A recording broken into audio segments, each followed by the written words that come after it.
여러분 안녕하십니까, 진성호입니다.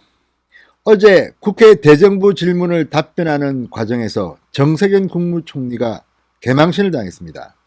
아주 망신도 이런 망신이 없습니다. 문재인 대통령이 봤더라면 이거 나를 돕는다는 게 아니라 완전히 나를 망신 주는 거 아닌가 이렇게 말했을지도 모릅니다. 어제 공수처에 대한 질문이 있었습니다. 그런데 정세균 국무총리가 헌법재판소가 이 공수처법에 대해서 합헌이라는 의견을 냈고 또 합헌이라는 의견을 낼 것으로 안다고 답했습니다. 그러자 헌법재판소가 바로 수정했습니다. 무슨 소리냐? 우리는 지금 공수처법이 합헌인지 아닌지에 대해서 어떠한 의견도 낸 적이 없다. 그러자 정세균 총리 다음 질의 때 말을 바꾸고 고개를 숙여야 했습니다. 왜 이런 일이 벌어졌을까요? 지금 문재인 대통령의 공수처 프레쉬, 공수처 압박, 여기에 대해서 지금 국무총리를 비롯해서 민주당이 지나치게 과민한 게 아닌가. 그래서 이제 민주당은 공수처장 후보를 냈다가 스스로 사임하는 그런 총극이 벌어지기도 했습니다. 그만큼 지금 정세균 총리 평정심을 잃고 있는 게 아닌가. 그리고 지금 문재인 정권이 총체적으로 다들 넋이 나간 사람들처럼 실수를 연발하는 게 아닌가 이런 생각이 듭니다. 진성호의 융단 폭격 시작합니다. 정세균 국무총리를 융단 폭격합니다.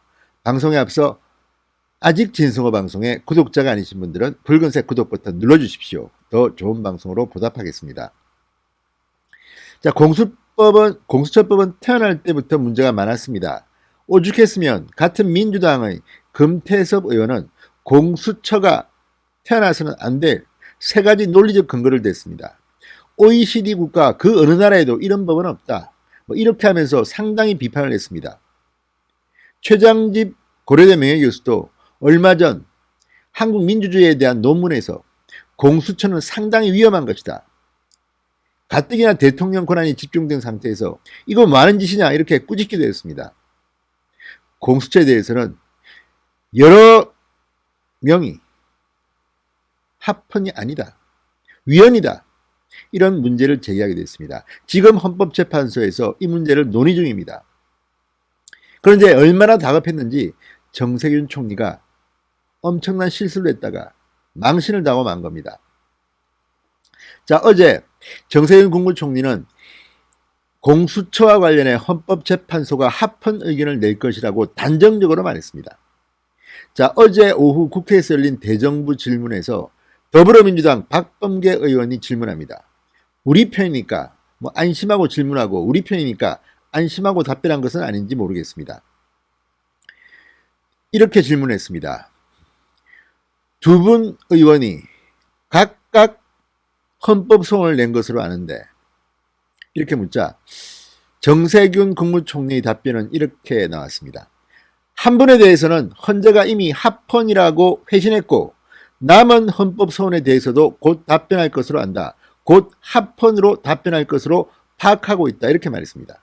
그러니까 두 명의 의원이 각각 헌법 소원을 따로 냈는데 한 명에 대해서는 이미 헌재가 합헌이라고 답을 했고 또 다른 헌법 소원에 대해서는 곧 합헌이라고 답변할 것으로 파악하고 있다. 이렇게 말했습니다.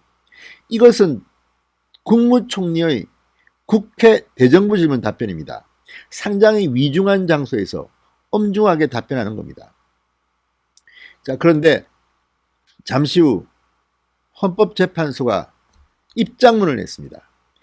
정세균 총리의 이 답변에 대해서 완전히 뒤집어버린 겁니다. 공수처 사건 결론에 대한 어떠한 의견도 피력한 바 없다. 국무조정실이 재판소로 합헌 취지의 의견을 제출한 바는 있는 것으로 안다. 이렇게 반박했습니다. 그러니까 우리는 한 번도 공수처법이 합헌이니 위헌이니 이런 결론을 낸 적이 없다. 그런데 당신네 총리실 밑에 있는 국무조정실이 우리한테 합헌 취지로 의견을 제출한 적은 있다는 겁니다. 그러니까 정세균 국무총리는 자신의 부하들이 공수처법이 합헌이라는 취지로 헌재에다가 의견을 낸 것에 대해서 본인이 합헌으로 결정 날 것이다. 이미 하나는 합헌이라고 결정이 났다. 이렇게 단정적으로 말해버린 겁니다. 정세균 국무총리가 얼마나 준비가 덜 된 총리인지도 알 수 있겠지만 헌법재판소를 마치 자신들의 아랫 부서인 양 착각한 건 아닌지 모르겠습니다. 지금 대한민국이 삼권 분립 국가인데 문재인 정권이 들어오면서 삼권이 지금 분립된 게 아니라 사법부도 문재인 정권에 장악된 게 아닌가 이런 비판들이 많이 나오고 있습니다. 게다가 헌법재판소는 이미 구성이 진보 성향이 더 많은 것으로 파악되고 있습니다. 이런 가운데 정세균 총리는 혹시라도 헌법재판소가 우리 시키는 대로 할 것이다 이런 생각에서 그냥 막 질러버린 게 아닌가 싶습니다. 그래서 되겠습니까? 이 압박들 정말 문재인 정권은 누구 말처럼 언론과 사법부까지도 장악하려고 하는 게 아닌가 의심되는 대목입니다. 엄청난 실수를 한 겁니다. 자, 이 헌재의 입장문은 합헌 의견이 헌재로부터 국무총리 측으로 전달된 게 아니라 국무총리실 쪽에서 헌재로 전달된 거라는 아주 간단한 문장입니다.